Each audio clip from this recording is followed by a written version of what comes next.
Oi, tudo bem? Você está na Junca Games, o meu nome é Rafael. Hoje a gente vai fazer mais uma daquela série de dicas de livros, o Top 5, onde eu dou algumas recomendações de alguns livros e coisas que nos livros às vezes passa desapercebido, como algum extra que o livro possui, né? E às vezes em relação baseado às obras que foram para os filmes. Eu particularmente não me importo se o livro, quando adaptado a uma série ou a um filme, ela vai mudar alguma coisa. Eu não faço nem questão. Eu acho que se a adaptação pode fazer o que você quiser, pode até mudar toda a lore do livro, que para mim vai ser até custo, que vai até ser benefício, porque pelo menos eu vou poder olhar duas versões diferentes para a mesma obra. Então vamos lá. Vamos falar primeiro do Battle Royale, né? Que é um conto japonês, escrito em 1999, e que influenciou os Jogos Vorazes, que foi escrito mais ou menos uns 10 anos depois, em 2008. O Battle Royale, ele não substitui Jogos Vorazes, embora tenha sido antes, mas ele tem uma perspectiva diferente, porque tem aqui o mapa da ilha para onde as crianças são levadas. Ele tem uma perspectiva diferente, deve ter sido chocante uma história dessa no passado, onde você coloca adolescentes, pré-adolescentes para lutar até a morte. É que no Battle Royale eles faziam isso para controle, praticamente para manter o estado de fundamentalistas que estava acontecendo, o estado ditatorial. E aí eles faziam com que isso apaziguasse. E era meio parecido com o que aconteceu em Jogos Vorazes. Só que era quase como aceito, né? Não havia uma rebelião no final das contas. É um livro, né, grande, né? Em que deixa eu ver, mas eu não li esse livro todo. Tem umas 700 páginas, né? Pouquinho. É uma boa pedida porque aqui você vê que tem muitas ideias que o Jogos Vorazes poderia ter, digamos assim, absorvido e ter colocado no longa. Eu, particularmente, quando li Jogos Vorazes e depois fui ver o filme, gostei mais da ilustração do filme, porque tem muitas coisas no livro que fica sem muito sal. Mas eu não gostei muito do final de Jogos Vorazes, não. Nem do livro do filme. Me pareceu que, depois de tudo, a heroína foi usada e jogada e descartada. Eu acho que isso foi uma mensagem bem péssima.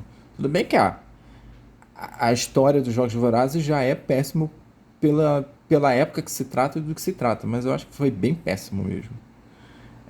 Esse daqui é um livro de Stephen King. A Tripulação de Esqueletos é uma coletânea de todas as histórias que o Stephen King lançou no começo de carreira dele. Então, tem aqui uma marcação de texto. Eu sempre leio essa. Eu leio essa história como se fosse um livro de. É um livro de bolso, mas eu leio como se fosse consulta. Aqui tem, como diversas histórias, assim, eu não contei quantos contos tem aqui. Mas eu conto o meu preferido daqui, é o Nevoeiro. Tá? Que ele começa aqui na página 25, mas aqui tem vários contos, né?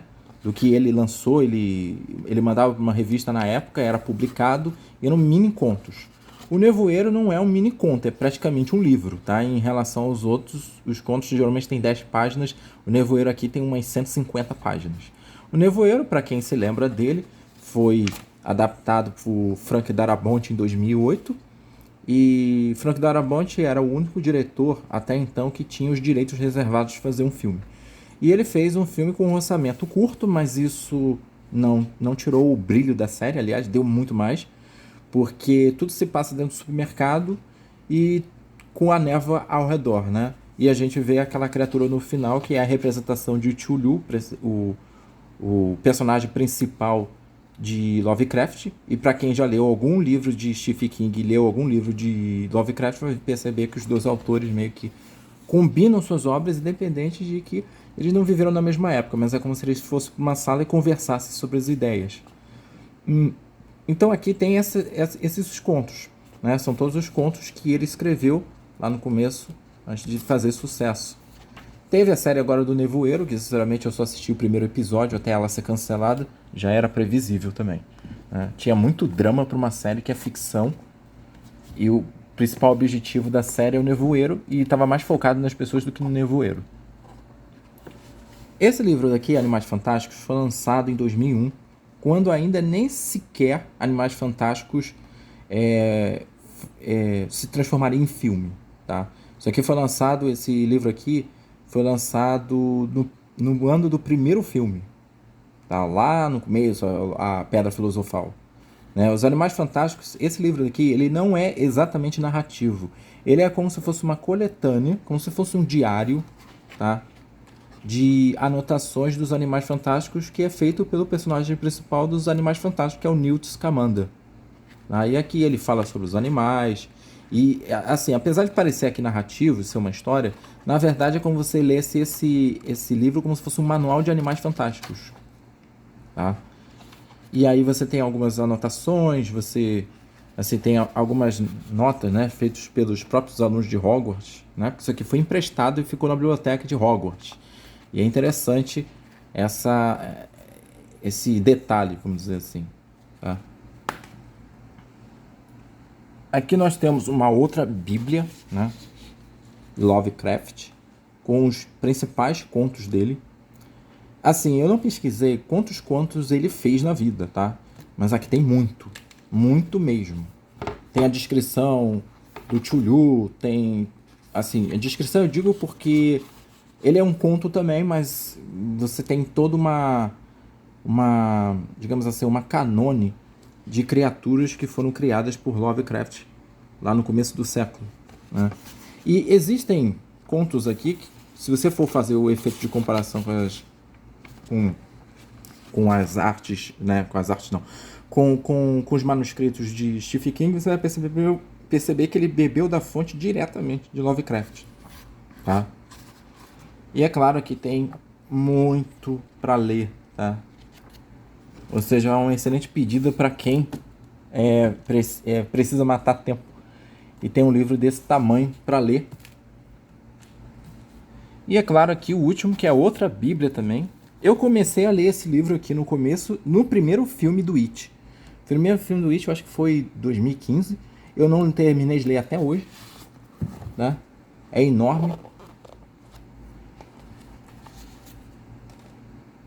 Agora, eu tô tirando esse marcador de texto porque, como eu já tenho um tempo que eu não leio, obviamente, eu esqueci boa parte da narrativa.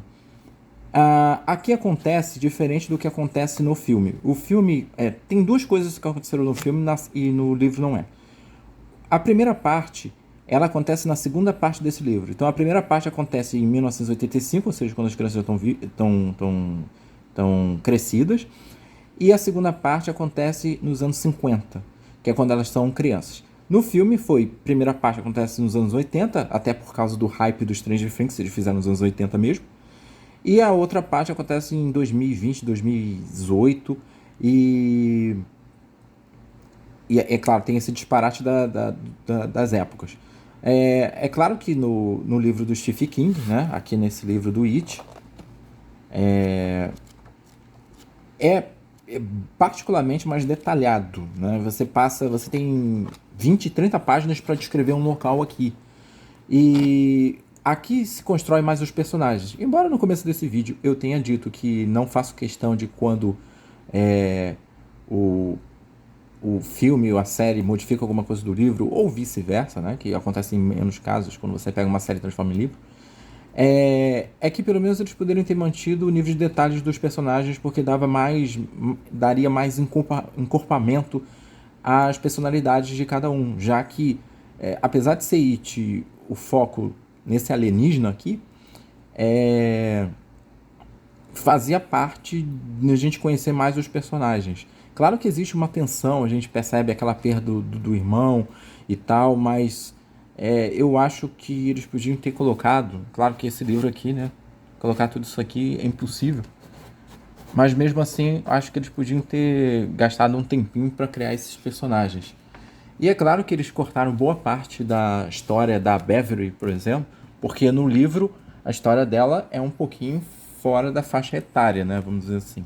Vamos dizer que o conteúdo da vida dela é um pouquinho pesado. Então eles nem quiseram enfatizar para não dar nenhum, digamos, algum strike na faixa de etária, porque possivelmente não seria aberto à maior parte do público. Ok? Espero que vocês tenham gostado desse vídeo, que é nossa merchandise. Não se esqueça de se inscrever no canal, ativa as notificações e compartilha com os amigos. E boa semana, pessoal. Obrigado por terem assistido.